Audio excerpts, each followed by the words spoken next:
16 ডিসেম্বৰৰ বিজয় দিৱস সেই বিজয় দিৱস এই মুহূৰ্তত অনিশ্চয়তাৰ গৰ্ভত যি সময়ত ভাৰত আৰু বাংলাদেশৰ সম্পৰ্ক তিক্ততাপূৰ্ণ হৈ উঠিছে তেনে সময়তে 16 ডিসেম্বৰৰ বিজয় দিৱসক লৈ আহি পৰিছে অনিশ্চয়তা নমস্কাৰ প্ৰিয় দৰ্শক মই জয়ন্ত মাধৱ গোস্বামী আপোনাক স্বাগতম জনাইছো নিউজ 18 অসম নৰ্থ ইষ্টৰ ডিজিটেল লাইভলৈ ভাৰত বাংলাদেশৰ বিজয় দিৱস বিশেষকৈ বাংলাদেশৰ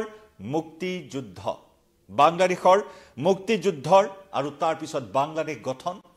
আৰু সেই বাংলাদেশ গঠনৰ যি ইতিহাস 16 ডিসেম্বৰৰ সৈতে জড়িত হৈ আছে 1971ৰ সেই 16 ডিসেম্বৰ আৰু সেই তেতিয়াৰ পৰাই বাংলাদেশে বিজয় দিৱস উদযাপন কৰি আহিছে ভাৰতে বিজয় দিৱস উদযাপন কৰি আহিছে বাংলাদেশৰ সহযোগত সীমান্তত আৰু সেই বিজয় দিৱস এইবাৰ অনিশ্চয়তাৰ মাজত কাৰণ বাংলাদেশৰ ভাৰত বিদ্বেষী যিসমূহ নীতি যিসমূহ স্থিতি গ্ৰহণ কৰিছে বাংলাদেশে যাক লৈ এতিয়া অনিশ্চয়তাৰ মাজত বিজয় দিৱস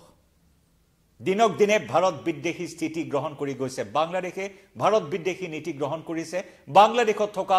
সংখ্যালঘুসকলৰ ওপৰত হিন্দুসকলৰ ওপৰত চৰম অত্যাচাৰ চৰম নিৰ্যাতনৰ মাত্ৰা দিনক দিনে বৃদ্ধি পাই গৈছে ভাৰতৰ বিৰুদ্ধে যুযুধান স্থিতি গ্ৰহণ কৰিছে বাংলাদেশে যত তুৰস্কৰ সহায় লৈছে পাকিস্তানৰ আইএসআই হেসাত এতিয়া বাংলাদেশে ভাৰত বিৰোধী স্থিতি গ্ৰহণ কৰিছে সক্ৰিয় হৈ পৰিছে মৌলবাদী বাংলাদেশৰ মৌলবাদী সংগঠনসমূহ আৰু সেই মৌলবাদী সংগঠনসমূহৰ তৎপৰতাৰ বাবে বা হিন্দুৰ ওপৰত চলোৱা নিৰ্যাতন অত্যাচাৰৰ এই ষড়যন্ত্ৰৰ বাবে ভাৰত বাংলাদেশৰ সম্পৰ্ক এতিয়া তিক্ত হৈ উঠিছে শেখ হাসিনাৰ পলায়নৰ পাছত শেখ হাসিনা চৰকাৰৰ পতনৰ পাছত এতিয়া ক্ৰমাৎ অৱনমিত হৈছে ভাৰত আৰু বাংলাদেশৰ সম্পৰ্ক আৰু যাৰ বাবে সমাগত 16 ডিসেম্বৰৰ বিজয় দিৱস এতিয়া অনিশ্চয়তাত সোমাই পৰিছে কেৱল মাত্ৰ নিয়ম মাফিকভাৱে অনুষ্ঠুপীয়াকৈ হলেও কলকাতা আৰু শ্ৰীভূমিত বৰাকৰ তিনিখন জিলাৰ সহযোগত বিজয় দিৱস পালন কৰা হ'ব আৰু আনুষ্ঠানিকতা ৰক্ষা কৰাৰ নামত মাত্ৰ বাংলাদেশৰ এটা দল পঠিয়াই যেন আনুষ্ঠানিকতা সম্পন্ন কৰিব কিন্তু একে সময়তে যুযুধান স্থিতি গ্ৰহণ কৰিছে একে সময়তে যুদ্ধংদেহী স্থিতি গ্ৰহণ কৰিছে বাংলাদেশে সীমান্তত সেনাৰ সঞ্চালন ইতিমধ্যে বৃদ্ধি কৰিছে সন্দেহজনক ড্ৰোনেৰে ইতিমধ্যে গতিবিধি নিৰীক্ষণ কৰিছে সীমান্তত বাংলাদেশৰ সেনাই গতিকে এনেকুৱা এটা পৰ্যায় পাইছে গৈ যে 16 ডিসেম্বৰৰ যি উৎসাহ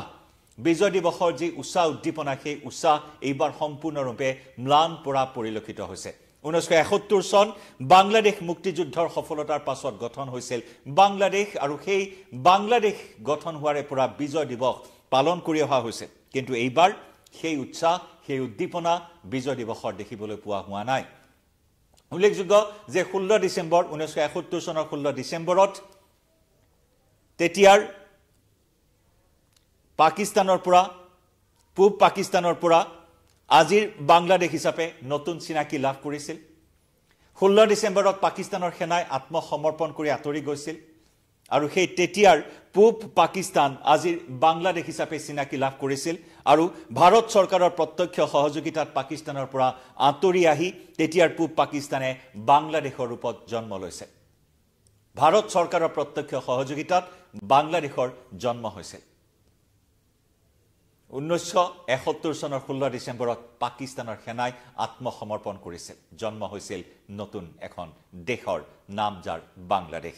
আৰু সেই 16 ডিসেম্বৰৰ দিনটোতে বিজয় দিৱস হিচাপে পালন কৰা হয় কিন্তু শেহতীয়াকৈ যিসমূহ ঘটনা প্ৰবাহে বাংলাদেশক জোকাৰি আছে সংখ্যালঘু হিন্দুৰ ওপৰত চৰম নিৰ্যাতন বৃদ্ধি পাই আছে প্ৰতিদিনেই বাংলাদেশৰ পৰা 6 হিন্দু অন্তৰ্ধান হ'বলগীয়া হৈছে চৰম অত্যাচাৰ নিৰ্যাতন সহিব নোৱাৰি প্ৰাণৰ মমতাত পলায়ন কৰিবলগীয়া হৈছে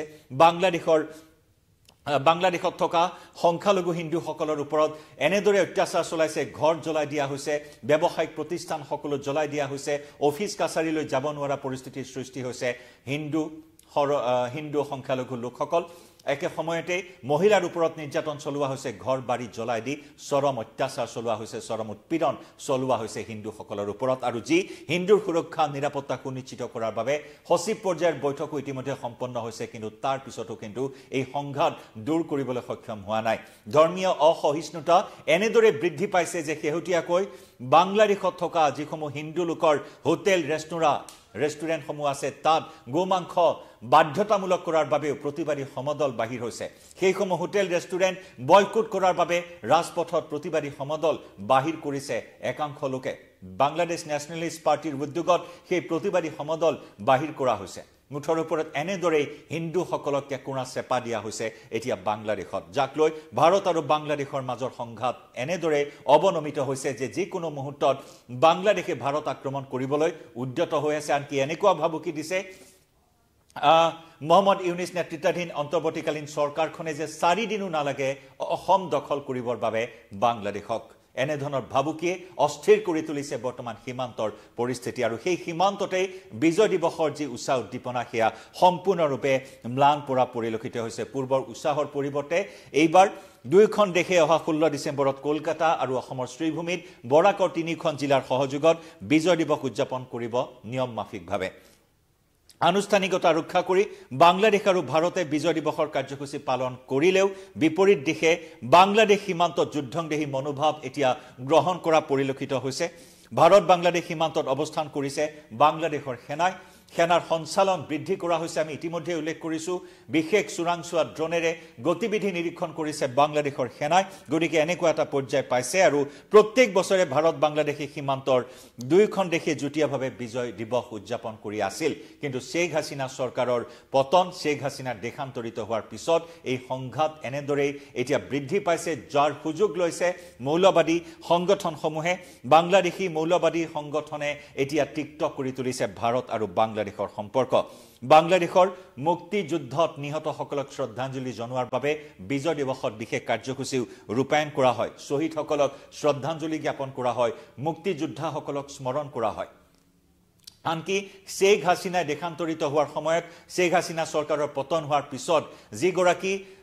শেখ হাসিনাৰ পিতৃ শেখ মুজিবুৰ ৰহমান যাক বাংলাদেশৰ জনক বুলি কোৱা হয় বাংলাদেশৰ মুক্তিযুদ্ধৰ অন্যতম গুৰি ধৰোতা অন্যতম পৃষ্ঠপোষক সেইগৰাকী শেখ মুজিবুৰ ৰহমানৰ সুউচ্চ প্ৰতিমূৰ্তি বাংলাদেশত ভাঙি চুৰমাৰ কৰিছিল প্ৰতিবাদকাৰীসকলে ভৰিৰে মোহাৰি পেলোৱা হৈছিল সেইসমূহ স্মৃতি গতিকে এনেকুৱা পৰ্যায় পাইছে য'ত নেকি ভাৰতবৰ্ষৰ প্ৰত্যক্ষ সহযোগত বাংলাদেশে সেই মুক্তি যুদ্ধত জয়লাভ কৰি বাংলাদেশ গঠন কৰিবলৈ সক্ষম হৈছে প্ৰতি বছৰে সীমান্তত দুয়োখন দেশৰ সেনাবাহিনীয়ে উদযাপন কৰে বিজয় দিৱস কিন্তু তাৰ সম্পূৰ্ণ বিপৰীত প্ৰতিচ্ছবি এইবাৰ দেখিবলৈ পোৱা হৈছে কিন্তু মালদা মুৰ্ছিদাবাদ এই সীমান্তসমূহত প্ৰতিৰক্ষা বিভাগে সতৰ্কবাণী প্ৰেৰণ কৰিবলগীয়া হৈছে যি সময়ত 16 ডিচেম্বৰৰ বিজয় উৎসৱ দুয়োখন দেশৰ সেনাই পালন কৰে কিন্তু এইবেলি মুৰ্ছিদাবাদ মালদা আদি স্পৰ্শকাতৰ সীমান্তসমূহত সতৰ্কবাণী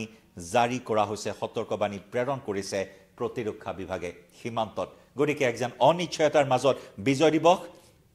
আৰু এই অনিশ্চয়তাৰ মাজত নিয়ম মাফিকভাৱে এতিয়া কলকাতা আৰু শ্ৰীভূমিৰ সীমান্তত আনুষ্ঠানিকতা ৰক্ষা কৰি মাথো পালন কৰা হ'ব অনুষ্টুপীয়াকৈ বিজয় দিৱস গতিকে পৰৱৰ্তী সময়ছোৱাত এই সংঘাতে কি ৰূপ লাভ কৰে সেয়া লক্ষণীয় হ'ব লাইভৰ পৰা বিদায় লৈছো ধন্যবাদ